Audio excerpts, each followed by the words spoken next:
Que ce soit dans une équipe de travail, dans une association ou en famille, vous avez certainement déjà vécu quelque chose comme ça. T'es une pince, Pierre! La pince est heureuse de t'avoir invité. Regardez pas du tout une pince. C'est-à-dire quelque chose de suisse, oui ou merde? Toi aussi, tu trouves que je suis radin? Tu es quelqu'un qui fait attention. Oui, en langage Claude, ça veut dire t'es une sacrée pince, mon Pierrot. Ah non, j'ai Ouais, jamais dit- mais tu le penses. C'est bon, Claude. Tu dois savoir, Claude, quel surnom Vincent te donne. Ah non, Pierre. Bien sûr, en les regardant ainsi, ces situations nous font rire. Et pourtant, lorsque nous les vivons, nous nous sentons vexés, en colère, amers, avec l'envie d'en découdre. La relation se dégrade et les rancunes s'accumulent. Nous avons envie de sortir grands vainqueurs sous les applaudissements. Nous avons envie de terrasser l'adversaire qui ne pense pas comme nous.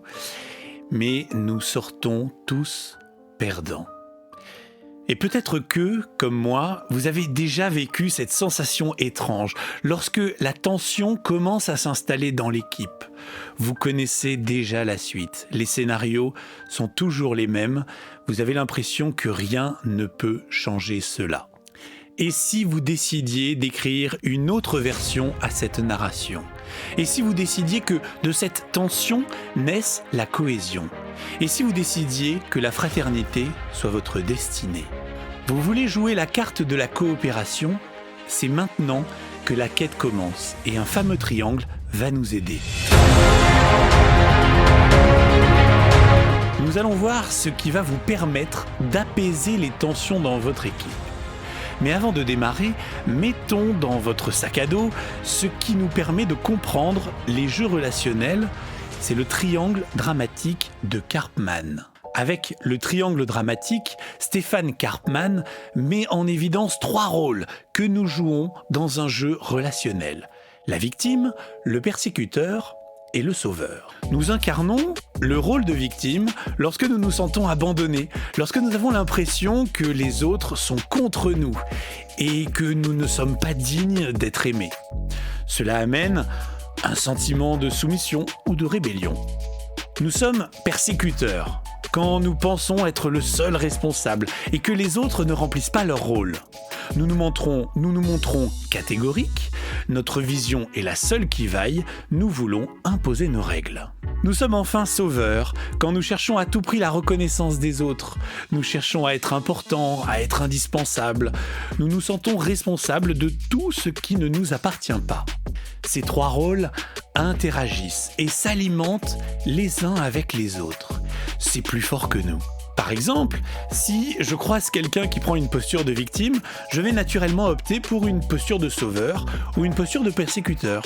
Si je croise un persécuteur, je vais jouer un rôle de victime ou de sauveur. En fait, cela dépend de notre propre personnalité.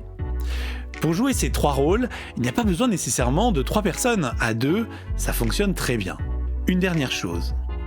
Pour dramatiser la chose, il y a ce qu'on appelle les coups de théâtre. Un coup de théâtre, c'est l'instant où les rôles sont redistribués. Par exemple, après un coup de théâtre, une victime devient persécuteur et un sauveur devient victime. Donc, lorsqu'il y a une tension dans votre équipe, pensez triangle dramatique de Karpman, victime, persécuteur, sauveur. Comment sortir de ce jeu vicieux ? Lorsque les tensions commencent à arriver dans votre groupe, vous ressentez ce mal-être en vous. Les premiers regards s'échangent. Vous connaissez la musique. Vous savez, c'est la même musique où, dès les premiers accords, vous visualisez déjà l'ensemble du morceau qui va arriver. Les lumières s'allument, la danse va commencer. Mais avant de vous lancer sur la piste, apprenez à danser. Identifiez les rôles qui sont en jeu. Prenez un peu de recul sur la situation et repensez au triangle de Karpman qu'on a vu tout à l'heure. Identifiez ensuite, pour chacun des protagonistes, s'il incarne une victime, un persécuteur ou un sauveur. Je vous montre ? Retournons voir notre extrait du film Le Prénom. T'es une pince, Pierre! Vincent, incarné par Patrick Bruel, est accusateur. Il fait un reproche. Il incarne le persécuteur. La pince est heureuse de t'avoir invité. Pierre, incarné par Charles Berling, est ciblé. Il incarne la victime en mode un peu rebelle. Observez bien. C'est ta femme qui nous a invités. Mais regardez pas du tout une pince.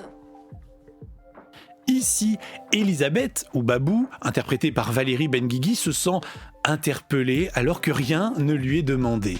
Elle pense devoir agir pour défendre Pierre, qui est son conjoint. Elle incarne la posture du sauveur. Le sauveur a du mal à se positionner. Alors, le persécuteur De en quoi? recherche un Des autre. pompiers? Il va dire quelque chose de Suisse, oui ou merde? Il interpelle Claude, interprété par Guillaume de Tonquédec. Celui-ci tombe dans le panneau et cherche à sauver les deux en même temps. Il essaye maladroitement le consensus. Tu es quelqu'un qui fait attention. Voilà. Le persécuteur réinterprète la pensée du sauveur et enfonce le clou. Oui, en langage Claude, ça veut dire t'es une sacrée pince, mon Pierrot. Le sauveur s'aperçoit qu'il n'a pas été efficace. Alors il tente de se justifier auprès de la victime. Ah non Mais tu le penses. C'est bon, Claude. Et là, la victime insiste C'est bon. pour rester Je suis victime. content de voir que, grâce à moi, vous avez trouvé un terrain d'entente tous les deux. Et à cet instant, il va se passer ce que l'on appelle un coup de théâtre. Le coup de théâtre, je le rappelle, c'est lorsque les rôles changent et lorsque les cartes sont redistribuées. Observez bien. J'imagine que maintenant que vous avez cette proximité, cette sincère relation basée sur la franchise, tu dois savoir, Claude, quel surnom Vincent te donne. Ah non, Pierre. Ça suffit maintenant. Pierre se venge, prend le rôle du sauveur et positionne Claude comme victime de Vincent qui garde son rôle de persécuteur. Intéressant, n'est-ce pas ? Identifier les rôles dans un jeu relationnel est essentiel, mais il faut aller plus loin. Maintenant, pensez-vous qu'il faille sortir du jeu, le stopper, ne pas le laisser s'installer ? Peut-être cherchez-vous des phrases clés en main qui vous permettraient de sortir du triangle. Raté. Les jeux relationnels se sont mis en place, le triangle s'est installé. Vous savez quoi, j'ai envie de vous dire, restez-y. Entrez dans la danse, enfilez votre plus beau costume et incarnez votre plus beau rôle, mais à cette différence près. Nous sommes souvent tentés de rentrer dans le jeu, c'est plus fort que nous, c'est notre personnalité qui nous invite à prendre un rôle automatiquement. Plus nous sommes fatigués ou stressés et plus nous déclenchons facilement ce rôle. Comment faire pour trouver ce premier rôle, votre premier rôle ? Le jeu, une fois installé, regardez-le, vivez-le, subissez-le. Mais cette fois-ci, en plus d'identifier les rôles et les coups de théâtre, vous allez être attentif à ces 5 pas de danse. Le premier pas de danse que je vous propose, c'est de vous dire « Qu'est-ce que je vois ? Qu'est-ce que j'entends ? Qu'est-ce qui se passe vraiment, factuellement ? Observez les faits. » Le deuxième, qu'est-ce que je sens dans mon corps ? Quelles sont mes sensations ? Est-ce que j'ai les épaules qui se durcissent ? Est-ce que je transpire ? Comment est ma respiration ? Est-ce qu'il y a une douleur qui démarre dans mon corps ? Le troisième pas de danse, qu'est-ce que je ressens ? Quelle émotion vit en moi ? Quel sentiment ? Si je devais trouver un mot pour se dire ce que je ressens, ça serait quoi ? De la colère, de la frustration, de la peur, de la culpabilité ou de l'ennui ? Quatrième pas de danse, à quoi je pense au moment où je vis cette danse ? Est-ce que je pense au moment où je vais pouvoir me venger ? Ou est-ce que je pense à ma prochaine partie de fléchette ? Ou est-ce que je pense que je suis nul ? Voilà, à quoi je pense pour ce quatrième pas de danse ? Et enfin, le cinquième pas de danse, qu'est-ce que je fais ? Comment est-ce que je me comporte ? Est-ce que je bougonne ? Est-ce que je me tiens droit comme un piquet ? Ou plutôt voûté ? Est-ce que je regarde par terre ou droit dans les yeux de mon interlocuteur ? Écrivez-le sur un carnet, une feuille. Écrivez ces 5 pas de danse. Relisez-les, qu'en pensez-vous ? Qu'est-ce que vous en avez appris ? Peut-être vous vous dites, je connais maintenant la danse du triangle dramatique, je connais les 5 pas de danse, check, c'est bon pour moi, le dance floor n'a plus de secret pour moi. Pour vous, peut-être pas. Mais n'oubliez jamais que dans cette chorégraphie, vous n'êtes pas seul. Si vous ne voulez pas que votre prochain lip dub ressemble à un pogo, le dernier galop est à faire en équipe. Il est maintenant l'heure de synchroniser la danse, car avec un peu de bienveillance, le collectif gagnera en compétences.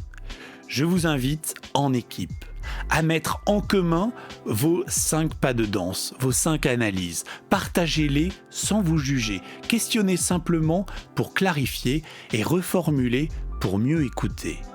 Et ensuite, posez-vous ensemble cette simple question. La prochaine fois, quelles options avons-nous et lesquelles choisissons-nous d'essayer ? à la fois individuellement et collectivement. C'est le moment où, ensemble, vous élaborez une ou plusieurs stratégies communes pour ne pas retomber dans le triangle dramatique, dans les jeux relationnels. Dialoguer et discuter, je suis sûr que vous trouverez. Car il est important que vous trouviez vous-même, ensemble, vos propres solutions pour votre équipe. Si un jour une solution réapparaît, pas de panique, reprenez le processus. Apprenez à danser le triangle dramatique. De vos 5 pas de danse, devenez méthodique. Synchronisez ensemble, changez la dynamique. Je vous souhaite de continuer l'aventure de la coopération.